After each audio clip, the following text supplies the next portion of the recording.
Raghav sir, मुझे अभी ये पता चला है कि अभय क्लब के अंदर फंसा हुआ है। राघव के आदमी ने फोन पर मुस्कुराते हुए कहा।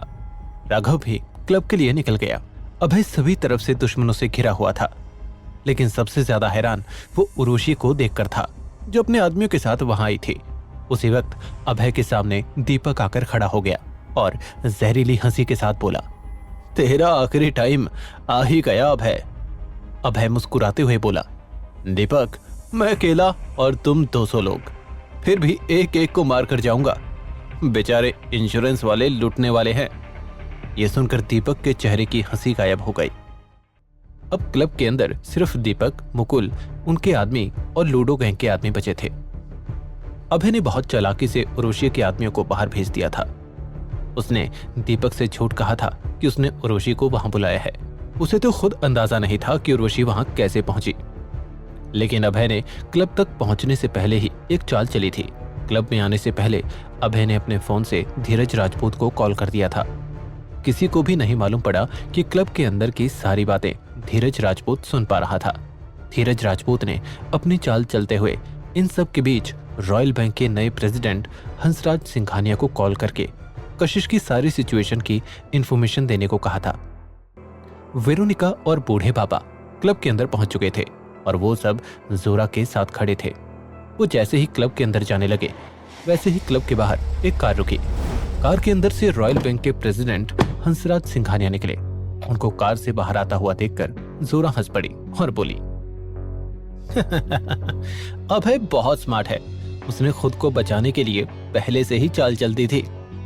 ये सुनकर वेरोनिका कंफ्यूज होते हुए बोली, मैं समझी नहीं तुम्हारी बात। जोरा ने हल्की सी मुस्कान के साथ कहा, सामने देखो वेरोनिका, अभी जिस आदमी को तुमने गाड़ी से उतरते हुए देखा है वो कोई और नहीं बल्कि रॉयल बैंक का प्रेसिडेंट है। वेरोनिका ने सवाल किया, रॉयल बैंक के प्रेसिडेंट को इन सब से क्या लेना देना? लेना देना है वेरोनिका। हंसराज सिंघानिया ने अगर दीपक को रंगे हाथों पकड़ लिया तो वो उसकी कंपनी बंद करवा सकता है, उसको धमकियां दे सकता है, वो क्या क्या नहीं कर सकता। जोरा की बात सुनकर बूढ़े बाबा बोले, तो अब हम क्या करें? जोरा बोली, हमें क्लब के अंदर नहीं जाना चाहिए, हमें यहां से निकलना चाहिए।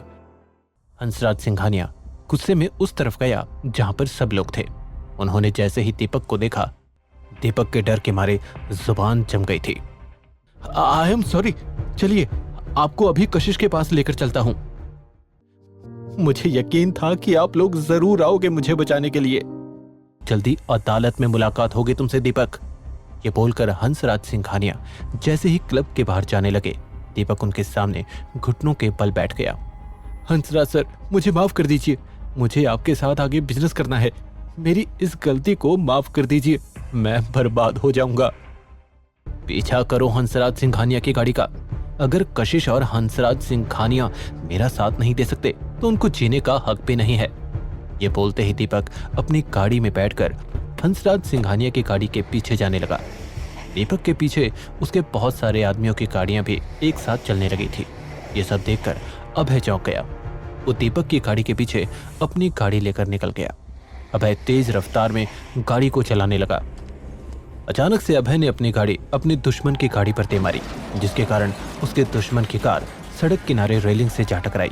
अभय अपनी गाड़ी की रफ्तार को और तेज करके अपने दुश्मनों की दूसरी गाड़ी के सामने लेकर जाने लगा। उसने एक एक करके सबकी गाड़ियों को टक्कर मारनी शुरू कर दी थी। इस वक्त अभय को अपनी जान की परवाह नहीं थी। वो एक खूंखार बेकाबू हाथी की तरह अपने सामने आई हर चीज को उड़ाता जा रहा था। दीपक के आदमियों ने अपनी गाड़ी की स्पीड बढ़ाने से लेकर अलग अलग तरीके से टर्न्स किए, पर अभय के सामने वो बार बार फेल होते रहे। अभय उनकी गाड़ियों को इतनी जोरदार टक्कर मारता था कि उनकी गाड़ी वहीं पलट जाती थी या फिर रुक जाती थी। अभय को पूरे रास्ते में सिर्फ दीपक की गाड़ी ही नजर आ रही थी। अभय ने अपनी गाड़ी की रफ्तार और तेज कर दी और दीपक की गाड़ी की तरफ जाने लगा। वो जैसे ही दीपक की गाड़ी के नजदीक पहुंचा, उसने देखा कि हंसराज सिंघानिया की गाड़ी के साथ दो बाइक्स भी चल रही थी और बाइक्स चलाने वालों के हाथों में बंदूक भी थे। एक आदमी ने गन चलाई तो हंसराज सिंघानिया घबरा गया और गन की आवाज से कशिश को भी होश आ गया। इससे पहले अभय कुछ भी करता, अचानक से अभय ने देखा कि उसके पीछे एक और गाड़ी आ गई थी। अभय ने जब ध्यान से नोटिस किया अपनी पिछली गाड़ी में, तो वो चौंक गया। क्योंकि गाड़ी जोरा चला रही थी। अभय के पीछे जोरा की गाड़ी थी, अभय के आगे दीपक की गाड़ी थी। अभय की गाड़ी बिल्कुल बीच में थी। जोरा को देखकर अभय चौंक गया था। वो चौंकते हुए खुद से बोला, ये यहां क्या कर रही है? जोरा अब अभय के साथ क्या करेगी? क्या अभय कशिश और हंसराज सिंघानिया को बचा पाएगा? क्या हंसराज सिंघानिया और कशिश को चांद से मार दिया जाएगा?